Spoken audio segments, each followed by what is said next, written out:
Olá, seja bem-vindo a mais um estudo do Evangelho segundo o Espiritismo, codificado por Allan Kardec e componente do Pentateuco Kardeciano, em que, através das 5 obras organizadas por esse nobre professor, nós tivemos acesso à doutrina espírita. Estamos estudando o capítulo 6, vamos começar hoje, chamado O Cristo Consolador. Na última live nós finalizamos o capítulo 5, falando das aflições, das origens das aflições, das causas anteriores e atuais. E, por ser um capítulo extenso, originou mais de cerca de 6 estudos, Esse capítulo não é tão extenso, e hoje iremos falar especialmente da promessa feita por Jesus de enviar um Consolador, e esse Consolador prometido sendo o Espiritismo. Vamos ver as observações de Kardec sobre essa revelação, bem como a palavra do próprio Mestre nas instruções dos Espíritos. O capítulo 6, portanto, é chamado O Cristo Consolador. E nele está elencado as palavras do Cristo Jesus e especialmente a interpretação do Espiritismo para a promessa feita por ele. O item chamado O Jugo Leve, então, tem a seguinte passagem evangélica: Vinde a mim, todos vós que estáis aflitos e sobrecarregados, que eu vos aliviarei. Tomai sobre vós o meu jugo, e aprendei comigo, que sou brando e humilde de coração, e achareis repouso para vossas almas, pois é suave o meu jugo e leve o meu fardo.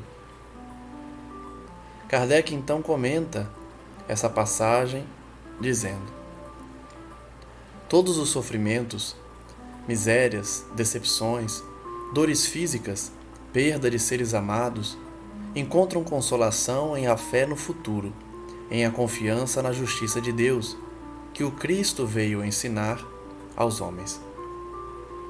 Até aqui, neste capítulo, e na análise dos demais capítulos anteriores, nós já colhemos essa informação do Espiritismo, da consolação pelos sofrimentos da terra.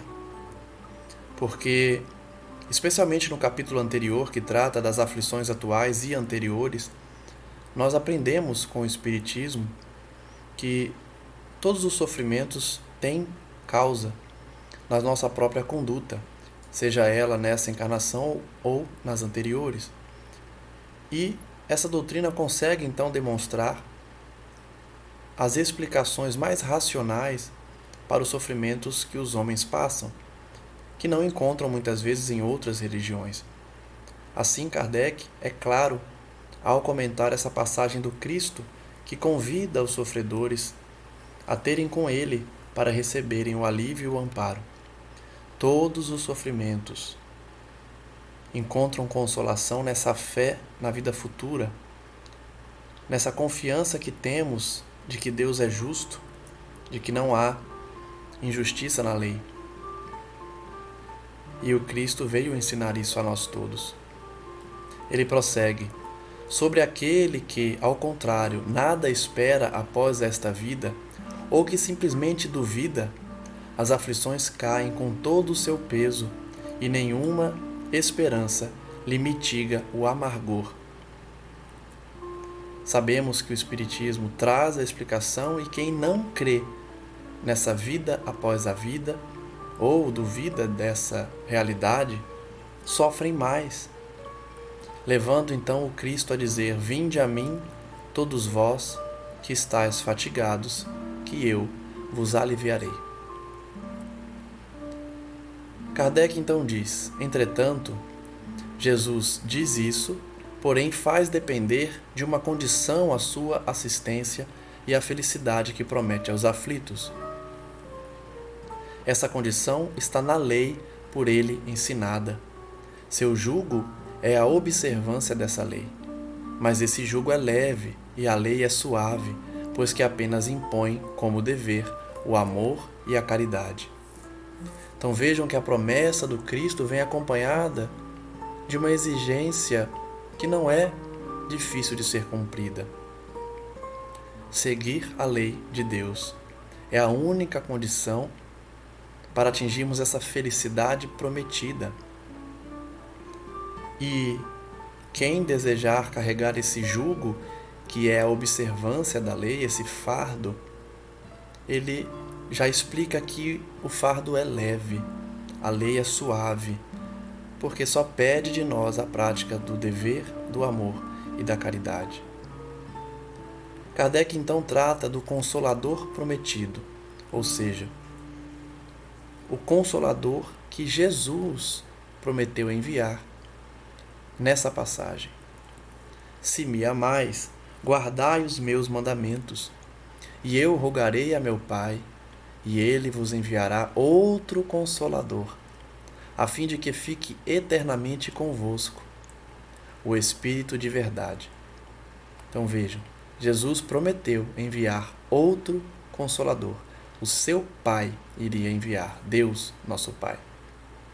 E ele denominou o Espírito de verdade, que o mundo não pode receber porque o não vê e absolutamente o não conhece.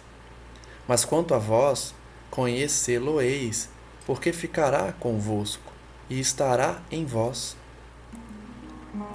Porém, o Consolador, que é o Santo Espírito, que meu Pai enviará em meu nome, vos ensinará todas as coisas e vos fará recordar tudo o que vos tenho dito. Essa frase de Jesus está inscrita no Evangelho de João, capítulo 14, versículos 15 a 17 e 26. Vamos ver o comentário de Kardec sobre essa promessa, que é bem clara. Enviará um Consolador, chamado o Espírito de Verdade, para dizer o que ele não podia dizer na época. Jesus promete outro Consolador, o Espírito de Verdade, que o mundo ainda não conhece, por não estar maduro para o compreender. Consolador que o Pai enviará para ensinar todas as coisas e para relembrar o que Cristo havia dito. Se, portanto, o Espírito de Verdade tinha de vir mais tarde ensinar todas as coisas, é que o Cristo não dissera tudo. Se ele vem relembrar o que o Cristo disse, é que o que este disse foi esquecido ou mal compreendido. Então Kardec apenas repete o que está muito claro na mensagem, que Deus enviaria um Consolador para explicar o que Jesus não podia dizer à época. E pela lógica, ele destrincha essa realidade, porque se Cristo prometeu que iria enviar mais tarde, é porque não podia dizer todas as coisas. E se vinha ainda relembrar o que ele disse, é porque o que ele disse foi esquecido ou mal compreendido. Isso tudo é fruto da lógica, pela análise das palavras do Mestre. Prossegue Kardec. O Espiritismo vem, na época predita, cumprir a promessa do Cristo. Preside ao seu advento o Espírito de Verdade. Então a revelação deste capítulo é que o Consolador prometido pelo Cristo é o Espiritismo. E como Kardec chegou a essa conclusão? Bem, primeiro porque Jesus mesmo o disse que Deus iria enviar o Espírito de Verdade. E esse Espírito, esse conjunto de mensagens foi assinado de fato pelo Espírito de Verdade, como a gente vai ver na instrução dos Espíritos, nas instruções dos Espíritos. E essa mensagem depois foi revelada que é o conjunto de Espíritos que compõem a falange do Cristo. Não necessariamente ele falou diretamente para o médium, porém, o conteúdo da sua mensagem foi repassado por essa falange. Então, o Espiritismo é esse Consolador prometido pelo Cristo, que assinou a mensagem no Evangelho, denominada Espírito de Verdade. Ele chama os homens à observância da lei, ensina todas as coisas, fazendo compreender o que Jesus só disse por parábolas. Advertiu o Cristo Ouçam os que têm ouvidos para ouvir. Vejam então que uma das funções do Espiritismo é ensinar o que as parábolas não puderam exprimir na sua totalidade, porque Jesus, como já falamos aqui, pregava para um povo ignorante, atrasado, ainda engatinhando nos preceitos morais. Por isso ele falou em parábolas, para facilitar a compreensão desse povo, que até hoje ainda não compreende totalmente. O Espiritismo vem, portanto, explicar o fundo moral das parábolas, explicar o conteúdo do mundo espiritual de uma forma mais aprofundada. Não porque Jesus não tinha capacidade de falar, mas porque não adiantaria explicar coisas complexas para o povo da época. Então, quem tem ouvidos para ouvir, que ouçam. O Espiritismo então vem abrir os olhos e os ouvidos, porque fala sem figuras, sem alegorias. Levanta o véu intencionalmente lançado sobre certos mistérios. Vejam que Kardec usa a palavra intencionalmente. Jesus lançou o mistério de forma intencional em algumas passagens, em algumas lições. O Espiritismo vem hoje, já com a maturidade da população para compreender, explicar várias dessas figuras e alegorias. Vem ainda, e finalmente, trazer a consolação suprema aos deserdados da terra e a todos os que sofrem, atribuindo causa justa e fim útil a todas as dores. Essa é a função primordial do Espiritismo, trazer a consolação suprema, apaziguar os corações aflitos, explicando o nosso destino, a nossa origem divina e a nossa destinação, que é a felicidade nos mundos superiores. Vem para os sofredores da terra, assim como Jesus veio. A sua predileção pelos sofredores sempre foi notada, inclusive ele repete isso nas instruções dos Espíritos, como vamos ver. Então, a função primordial do Espiritismo é trazer essa consolação suprema a quem precisa ouvir e dando uma explicação racional e justa para as dores, para os sofrimentos do mundo. Já falamos aqui por diversas vezes que somente o Espiritismo consegue explicar certas dores, certas aflições que outras religiões não conseguem porque não enxergam a origem das nossas aflições em um período anterior ao nosso nascimento. O Espiritismo não explica através das causas atuais ou anteriores, conforme vimos no último capítulo. Prossegue Kardec.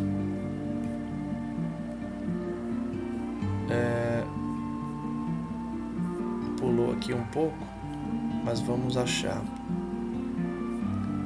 Ele prossegue dizendo, sobre essa questão da promessa feita. Bem-aventurados os aflitos, pois que serão consolados. Mas como há de alguém sentir-se ditoso, feliz por sofrer, se não sabe por que sofre? O Espiritismo mostra a causa dos sofrimentos nas existências anteriores e na destinação da Terra, onde o homem expia o seu passado. Nós já vimos isso aqui, não é? Explicamos a escala dos mundos, que a Terra é um planeta de provas e expiações, que aqui predomina o mal, predomina os sofrimentos. Mas o Espiritismo explica a origem desses sofrimentos, o porquê do sofrer. Então, para fazer sentido a frase do Cristo, bem-aventurados os aflitos, pois que serão consolados, nós precisamos entender por que sofremos. E o Espiritismo traz essa explicação, mostrando a causa desses sofrimentos. Mostra ainda o objetivo dos sofrimentos, apontando-os como crises salutares que produzem a cura e como meio de depuração que garante a felicidade nas existências futuras. Também já falamos aqui da função da dor, a função do sofrimento. Essa escala que nos faz elevar por conta das aflições bem vividas, das expiações sofridas com resignação. Falamos, me lembro, por mais de uma vez, que a expiação seria essa alavanca, esse impulsionar para cima, para a nossa ascensão espiritual, desde que o sofrimento seja vivido com resignação e sem revolta. Então o Espiritismo vem trazer essas explicações, esses objetivos, mostrando que as aflições na Terra servem para a nossa depuração e garantia da felicidade futura. Com o Espiritismo, o homem então compreende que merece sofrer e acha justo o sofrimento, porque encontra as causas. E de novo eu repito aqui, o Espiritismo não tem adoração pelo sofrimento. Nós simplesmente compreendemos o porquê sofremos e reconhecemos que sem o sofrimento nós não conseguimos reequilibrar nossas mentes pelas faltas cometidas no passado. Quem estuda as obras espíritas consegue enxergar isso com muita facilidade. O espírito endividado não consegue ter paz, não consegue ter consciência tranquila, enquanto não expia o mal cometido. A expiação é uma consequência natural da prática do mal.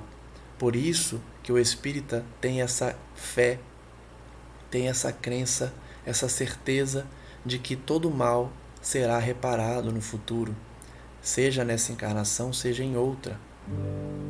O homem então compreende os motivos do sofrimento e acha justo porque sofre. Faz sentido, tem lógica no argumento do Espiritismo quando explica por que sofremos. Quando alguém causa mal a outrem, precisa expiar algo semelhante ou idêntico, a fim de que sua consciência possa expurgar aquele mal e reparar o erro. O espírita sabe que o sofrimento lhe auxilia ao adiantamento, por isso o aceita sem murmurar, sem reclamar, como o obreiro que aceita o trabalho que lhe assegura o salário. Olha que comparação interessante que Kardec faz. Aceitar o sofrimento sem reclamar é como aquele que aceita um trabalho, porque esse trabalho lhe trará o salário, o sustento. Nós aceitamos o sofrimento que não podemos impedir, porque sabemos da sua origem e do seu objetivo. E aqui vale mais uma vez ressaltar: os sofrimentos que nós podemos evitar, temos o dever de eliminá-los. Por isso que eu digo, o Espiritismo não prega adoração ao sofrer. Uma vez que você pode se livrar de um sofrimento, se livre dele, não o perpetue. O bem sofrer, o sofrer com resignação é em relação aos sofrimentos que nós não podemos evitar, por inúmeras circunstâncias da vida. Esses nós aceitamos sem murmurar, porque sabemos que é para o nosso adiantamento. O Espiritismo então dá essa fé inabalável no futuro, e a dúvida pungente não mais se lhe apossa da alma. Quem realmente crê no Espiritismo não tem mais dúvidas sobre o futuro. Sabe que irá para um lugar bom desde que tenha uma conduta no bem. Dando-lhe então a ver do alto as coisas, a importância das vicissitudes terrenas, some-se no vasto e esplêndido horizonte que ele o faz descortinar. O espírita que realmente apreende as lições do Espiritismo tem essa visão do mais alto, dando pouca importância aos sofrimentos na terra, porque tem um horizonte mais descortinado. A perspectiva da felicidade que o espera lhe dá paciência, resignação e coragem de ir até o final do caminho. Isso é uma realidade. Quem realmente acredita na vida após a morte, na comunicabilidade dos espíritos e na imortalidade da alma, vê como são pequenos os problemas da terra. E, se comparada à felicidade que iremos desfrutar no futuro, a paciência, a resignação e a coragem se tornam presentes nos corações de todos os espíritas sinceros. Kardec prossegue.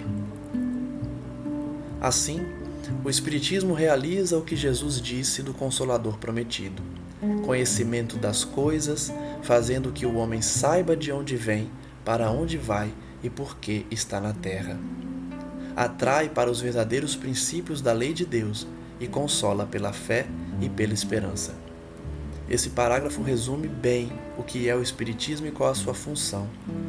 Cumprir a promessa do Cristo de ser o Consolador, prometido por Ele, fazendo com que os indivíduos conheçam as coisas da alma, saibam de onde vieram, para onde vão e por que estamos aqui na Terra, atraindo nós todos então para os princípios da lei divina e consolando pela fé e pela esperança. Quem conheceu o Espiritismo depois de passar por um sofrimento grande entende o que eu estou falando aqui. O Espiritismo renova a fé do indivíduo, renova a esperança no futuro, pois lhe dá a certeza de que a vida não termina com a morte do corpo físico. Pelo contrário, nós apenas retornamos a uma pátria que é a pátria verdadeira de todos nós, de onde viemos e para onde retornaremos. E que a nossa felicidade futura só depende de nós, porque essa felicidade depende apenas da nossa conduta e das nossas escolhas na Terra. Depois, então, dos comentários de Kardec sobre o Consolador prometido, vejamos o que o Espírito de Verdade diz sobre o que o próprio Cristo prometeu. Veremos que o Espírito de Verdade assina essas mensagens falando na primeira pessoa, como se fosse o próprio Cristo a falar. Nós sabemos, pelas revelações do Espiritismo, porém, que essa falange que assina como Espírito de Verdade são vários espíritos que já respiram o que o Cristo ensinou, que vivem na mesma sintonia que o Cristo Jesus e por isso têm a autoridade suficiente para falar dessa forma. Vejamos, portanto, qual a mensagem do Espírito de Verdade. Advento do Espírito de Verdade.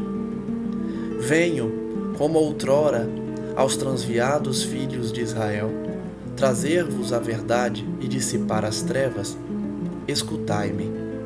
O Espiritismo, como o fez antigamente a minha palavra, tem de lembrar aos incrédulos que acima deles reina a imutável verdade. O Deus bom, o Deus grande, que faz germinem as plantas e se levantem as ondas. Revelei a doutrina divinal, como um ceifeiro, reuni em feixes o bem esparso no seio da humanidade e disse: vinde a mim, todos vós que sofreis.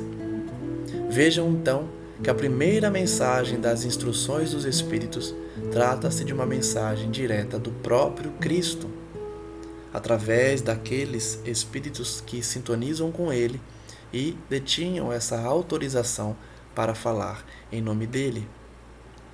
Ele fala na primeira pessoa, chamando novamente os transviados, os desviados do caminho correto, para que dissipasse as trevas e trouxesse a verdade. Falando diretamente da palavra Espiritismo, Jesus, essa mensagem vinda do próprio Cristo, cujo conteúdo foi emanado do seu pensamento, demonstra a imutável verdade que Deus é bom, Deus é grande, esse Deus que faz germinar as plantas, faz levantar as ondas do mar, revelando a doutrina, então, divina. Ele, Jesus, que como um ceifeiro reuniu o bem que estava espalhado no mundo e disse: vinde a mim a todos vós que sofreis. Ele prossegue: porém, ingratos, os homens afastaram-se do caminho reto e largo que conduz ao reino de meu Pai e enveredaram pelas ásperas sendas da impiedade. Então Jesus trouxe a mensagem, reencarnando na terra, mas os homens a ignoraram, enveredaram por caminhos ásperos da impiedade. Meu Pai não quer aniquilar a raça humana. Quer que, ajudando-vos uns aos outros, mortos e vivos, isto é, mortos segundo a carne, porquanto não existe a morte, vos socorrais mutuamente, e que se faça ouvir não mais a voz dos profetas e dos apóstolos, mas a dos que já não vivem na terra, a clamar: orai e crede. Então vejam que Jesus fala claramente que a humanidade se desviou da sua palavra. E como Deus não quer aniquilar a Terra, os humanos, os encarnados, os espíritos também que compõem a humanidade, ele deseja que nós nos ajudemos uns aos outros, encarnados e desencarnados, mortos somente em relação à carne, porque a morte não existe. O espírito é imortal. O que Deus quer então de nós? Que nós nos ajudemos uns aos outros, inclusive os desencarnados ajudando os encarnados, orando e crendo, pois que a morte é a ressurreição, sendo a vida a prova buscada e durante a qual as virtudes que houverdes cultivado crescerão e se desenvolverão como o cedro. O socorro mútuo, então, através dessa voz que se faz ouvir dos profetas e dos apóstolos no passado e hoje através da voz dos espíritos, os que não vivem mais na terra, nos pedindo: orem e acreditem. Jesus foi claro, as revelações não viriam mais por profetas nem por apóstolos. A mensagem estava sendo passada na voz dos espíritos, comunicando através dos médiuns, em que Kardec compilou essas mensagens e construiu o Pentateuco, essas 5 obras que trazem a lição dos espíritos sobre a realidade espiritual, a origem da vida, do universo e tantas outras explicações que nem a ciência, nem os antigos profetas puderam explicar. Ele diz ainda: homens fracos, que compreendeis as trevas das vossas inteligências, não afasteis o facho que a clemência divina vos coloca nas mãos para vos clarear o caminho e reconduzir-vos, filhos perdidos, ao regaço de vosso Pai. No final da mensagem, então, o Cristo fala diretamente conosco, desnudando a nossa fraqueza, revelando o que ele já sabe. Homens fracos, que já conhecem a fragilidade da nossa inteligência, não se afastem da clemência divina, que estende a mão para clarear nosso caminho. Reconduza, então, vocês que são filhos perdidos, ao regaço de vosso Pai. Jesus nos pede que voltemos ao caminho que leva ao Pai, porque somos filhos perdidos, já que escolhemos o erro, já que escolhemos a maldade no passado e hoje reencarnamos para acertar. Ele ainda vai dizer: sinto-me por demais tomado de compaixão pelas vossas misérias, pela vossa fraqueza imensa, para deixar de estender mão socorredora aos infelizes transviados que, vendo o céu, caem nos abismos do erro. Jesus revela então mais uma vez o seu olhar compassivo diante da humanidade, que conhece as nossas misérias, a nossa fraqueza, e ele tem compaixão por isso.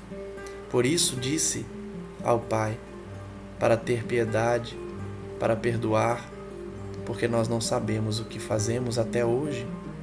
Então ele estende a mão socorredora a nós, infelizes, desviados do bom caminho, que caímos no abismo dos erros sucessivamente. Crede, amai, meditai sobre as coisas que vos são reveladas. Não mistureis o joio com a boa semente, as utopias com as verdades. Vejam o quão atual é essa mensagem, nos pedindo para não misturar o joio com a boa semente, não misturar as utopias com as verdades. Não, portanto, poluir a origem da mensagem divina com os nossos interesses mesquinhos. Esse é um desafio atual para a humanidade. Não misturar aquilo que não é real, aquilo que somente atrasa a nossa evolução, com as verdades trazidas pelo Cristo.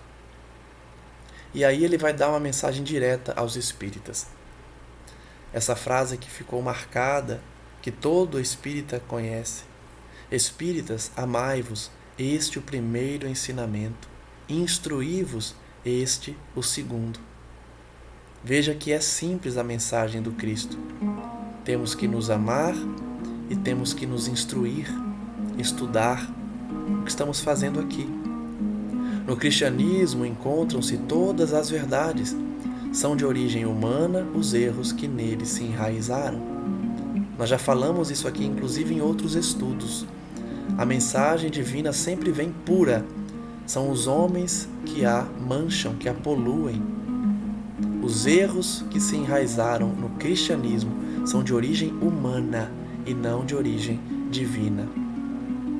Eis que do além-túmulo, que julgáveis o nada, vozes vos clamam: irmãos, nada perece, Jesus Cristo é o vencedor do mal, sede os vencedores da impiedade. Ele então revela que do além-túmulo, do mundo espiritual, os espíritos nos clamam: irmãos, nada morre. O que morre é o corpo físico aí na terra. No plano espiritual, a alma segue viva e imortal.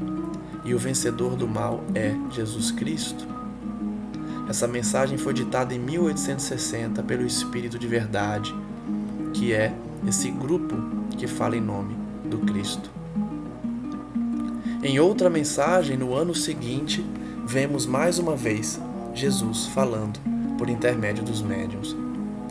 Venho instruir e consolar os pobres deserdados. Venho dizer-lhes que elevem a sua resignação ao nível de suas provas, que chorem, porquanto a dor foi sagrada no jardim das oliveiras, mas que esperem, pois que também a eles os anjos consoladores lhes virão enxugar as lágrimas. A mensagem já vem com conteúdo muito emotivo, falando diretamente aos sofredores, dizendo que vinha instruí-los, consolá-los, dizer que eles elevassem a sua resignação, que podiam chorar porque a dor, ela também foi sagrada no Jardim das Oliveiras, e o Jardim das Oliveiras é o jardim que Jesus se refere aqui porque esse jardim foi utilizado, um horto em que se extraía o azeite a partir das oliveiras, e que Jesus e seus discípulos foram a esse monte, ao Monte das Oliveiras, que é o jardim de Getsemane, que fica na base desse monte, depois da última ceia. E ali foi o local em que Jesus, pregando, também deu a sua última mensagem em relação à sua crucificação. A dor também foi sagrada lá, justamente por essa separação, pelo cumprimento da palavra que muitos dos discípulos vivenciaram logo após a captura do Cristo. Mas que esperem, pois que também a eles os anjos consoladores lhes enxugarão as lágrimas. Então a mensagem de Jesus, falando do Jardim das Oliveiras, porque fez parte da sua trajetória, nos dá essa esperança de que teremos nossas lágrimas enxugadas. Ele prossegue: obreiros, traçai o vosso sulco, recomeçai no dia seguinte o afanoso labor da véspera. O trabalho das vossas mãos vos fornece aos corpos o pão terrestre. Vossas almas, porém, não estão esquecidas, e eu, o jardineiro divino, as cultivo no silêncio dos vossos pensamentos. Olha que frase bonita do Cristo, que mensagem profunda, pedindo para a gente recomeçar o trabalho que terminamos na véspera, dando a ideia clara da reencarnação, de que iniciamos trabalhos aqui numa existência e muitas vezes retornamos para prosseguir esse trabalho na próxima existência. Que o trabalho que nós exercemos na Terra nos fornece o alimento do corpo, o pão terrestre. Porém, nossas almas também não podem ser esquecidas, deixar de trabalhar a espiritualidade. Jesus, então, como esse jardineiro divino, cultiva nossas almas no silêncio dos pensamentos. Quando soar a hora do repouso e a trama da vida se vos escapar das mãos e vossos olhos se fecharem para a luz, sentireis que surge em vós e germina a minha preciosa semente. Ele deixa claro que quando desencarnarmos iremos sentir a semente do Cristo em nós, desabrochando, se abrindo para a luz, porque nada fica perdido no reino do nosso Pai, e os vossos suores e misérias formam o tesouro que vos tornará ricos nas esferas superiores, onde a luz substitui as trevas, e onde o mais desnudo dentre todos vós será talvez o mais resplandecente. Na parte final desse parágrafo, Jesus demonstra a regra que vale no plano espiritual. Nada fica perdido no reino do Pai, e toda miséria e suor sofrido na terra constituem o tesouro que nos tornam ricos no céu. A riqueza, portanto, vem das conquistas da alma, vem dos sacrifícios feitos na terra, nas reencarnações sucessivas. E além disso, nesse local onde a luz substitui as trevas, muitas vezes aquele que foi mais pobre, mais miserável na terra, pode ser o mais resplandecente no céu. Em verdade vos digo, disse o Mestre, os que carregam seus fardos e assistem os seus irmãos são bem-amados meus. Quem faz a caridade é bem-amado do Mestre. Instruí-vos na preciosa doutrina que dissipa o erro das revoltas e vos mostra o sublime objetivo da aprovação humana. Ele mandou a gente estudar. Instruí-vos nessa doutrina preciosa, estudem essa doutrina que dissipa o erro das revoltas, nos mostra o objetivo da aprovação humana. O Espiritismo explica o motivo dos nossos sofrimentos. Assim como o vento varre a poeira, que também o sopro dos espíritos dissipe os vossos despeitos contra os ricos do mundo, que são, não raro, muito miseráveis, porque se acham sujeitos a provas mais perigosas do que as vossas. E aqui está uma mensagem muito importante. Primeiro, porque ele diz que, do mesmo jeito que o vento varre a poeira, os espíritos que comunicaram nessas obras também dissiparão os nossos despeitos contra os ricos do mundo. Olha que interessante. Hoje em dia que muitos pregam que os ricos devem ser exterminados porque dominam e escravizam os pobres, Jesus nos pede: dissipem esse despeito pelos ricos, porque muitas vezes, não raro, os ricos, os poderosos, estão sujeitos a provas muito perigosas, mais perigosas do que as nossas que não temos a riqueza. Porque eles estão sujeitos a muitas tentações. Não têm os obstáculos para chegar aos veículos da queda, que nós muitas vezes não temos porque não temos condições financeiras. Então o rico está mais próximo da queda quando se deixa levar pelos vícios do mundo. E os vícios do mundo são mais acessíveis ao rico.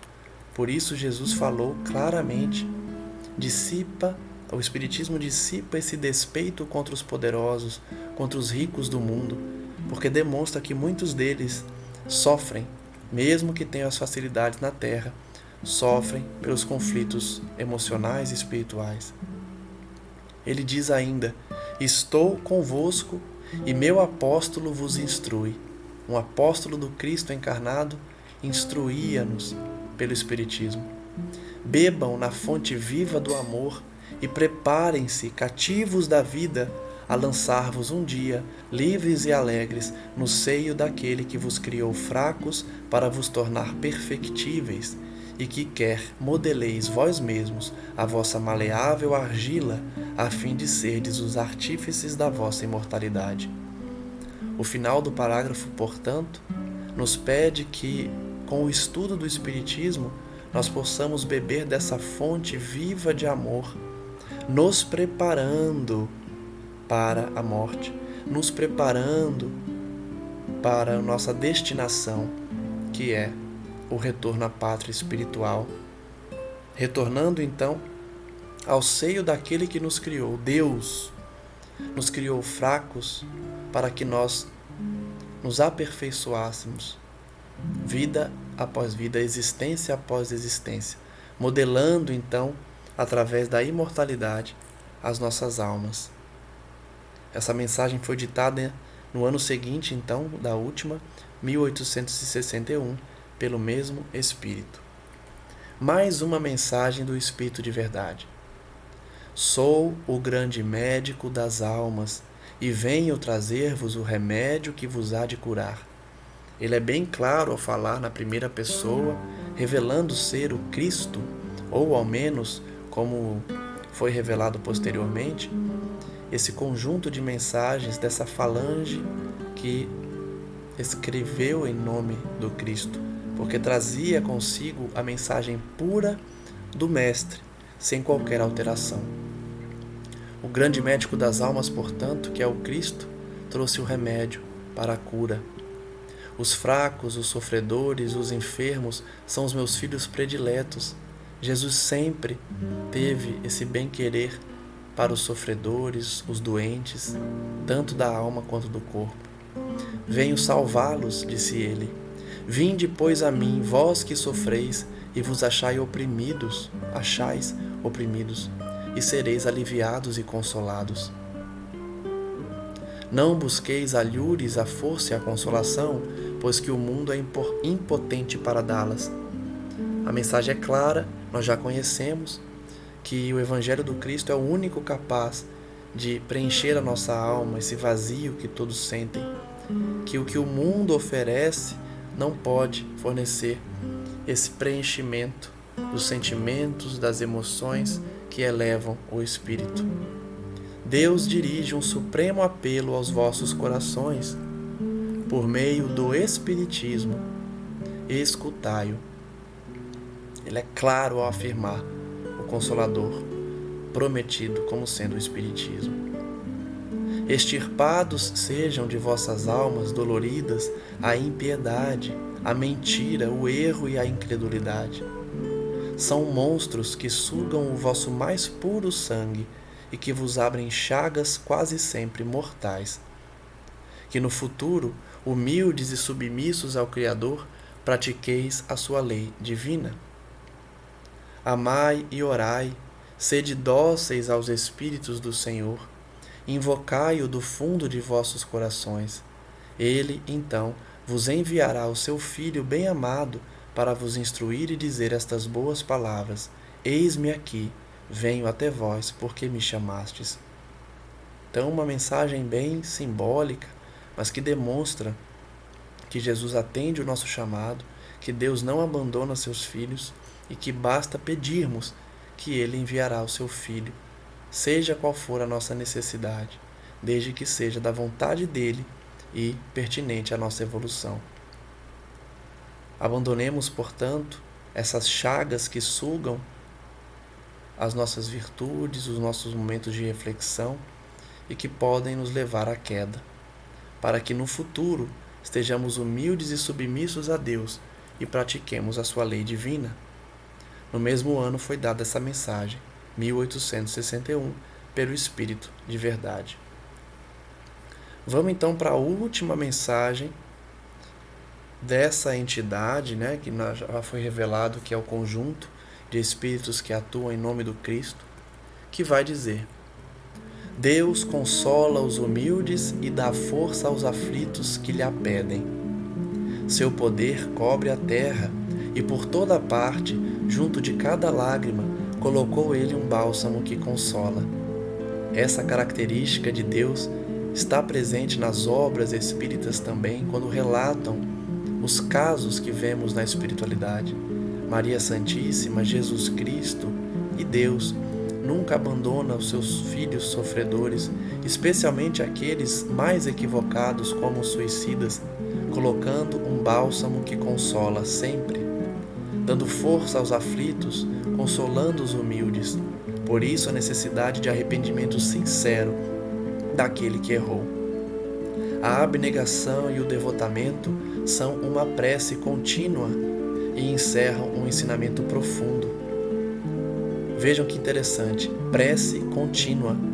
Quem é abnegado e se devota à causa do Evangelho é como se estivesse numa prece contínua. A sabedoria humana reside nessas duas palavras, abnegação e devotamento.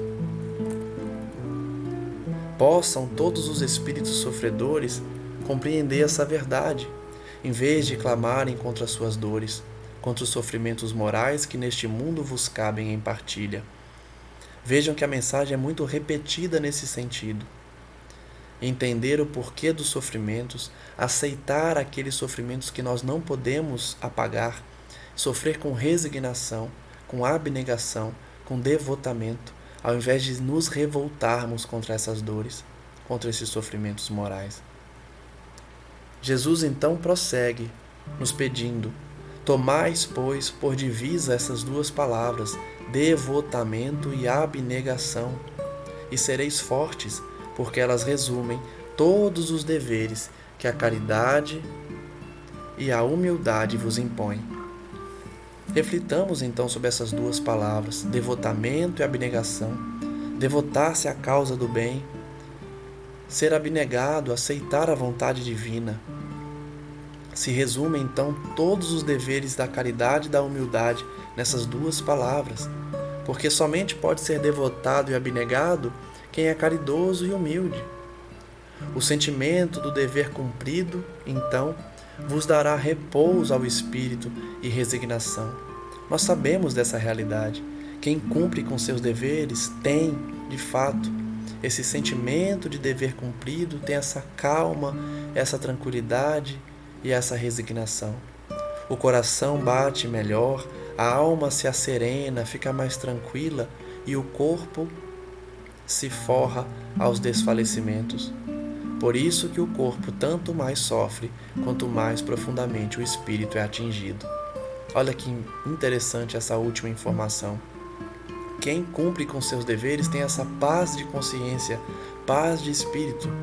Seu corpo, portanto, sofre menos, porque o motivo do sofrimento está intrinsecamente ligado à forma que nós levamos a vida espiritual. Mensagem ditada então 2 anos depois das últimas, em 1863, pelo Espírito de Verdade. Finalizamos então o capítulo 6, chamado Cristo Consolador. É um capítulo curto, que deu para falar em menos de 1 hora, mas de muito aprofundamento.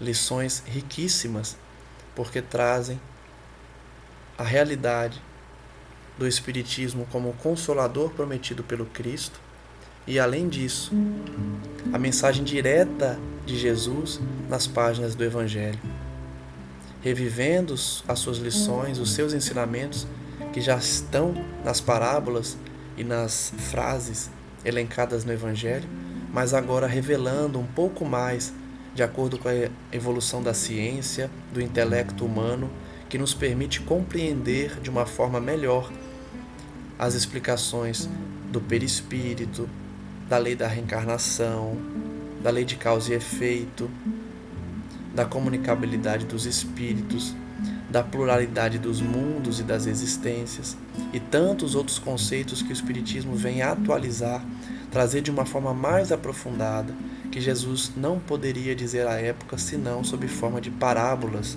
que muitos não compreenderam e ainda não compreendem. Reflitamos, portanto, sobre esse capítulo e no domingo que vem vamos iniciar o capítulo 7 da obra, passando aí item por item por todas as passagens e comentários do Evangelho segundo o Espiritismo, para depois adentrar as demais obras do Pentateuco kardeciano. Finalizo, como sempre faço, com uma oração, pedindo à espiritualidade amiga que nos inspire nesse trabalho de espalhar a boa nova do Cristo, que nós possamos estar sintonizados com os amigos espirituais e principalmente conscientes da importância do trabalho e da necessidade de estudo para que a palavra do Senhor não seja deturpada, para que as mensagens não cheguem aos corações aflitos de uma maneira inócua ou que não corresponda à realidade espiritual ou à intenção do Cristo quando trouxe a sua mensagem. Que os bons espíritos, portanto, possam prosseguir nos acompanhando nesses estudos, a fim de que todos nós possamos recolher das passagens os ensinos valiosos da espiritualidade superior e do Cristo Jesus, que nos ama, se preocupa conosco e trabalha minuto a minuto, segundo a segundo, todos os dias para a nossa redenção. Ouçamos a sua mensagem, o seu chamado, o seu alerta, a fim de que realizemos a reforma íntima, mudemos o nosso modo de pensar e de agir e pratiquemos a palavra do Cristo, que nunca é morna, mas sim segue claramente o sim, sim, não, não, escolhendo o lado correto e condizente com a vontade do Criador, seja qual for a situação da vida. Graças damos a Ele hoje sempre e pedimos que a falange bendita de Maria Santíssima e de Nosso Senhor continue a abençoar a terra, trazendo essa mensagem renovadora e consoladora do Espiritismo para esclarecer as consciências e nos preparar para um futuro feliz. Que assim seja, graças damos ao Senhor e até o próximo estudo. Um forte abraço a todos.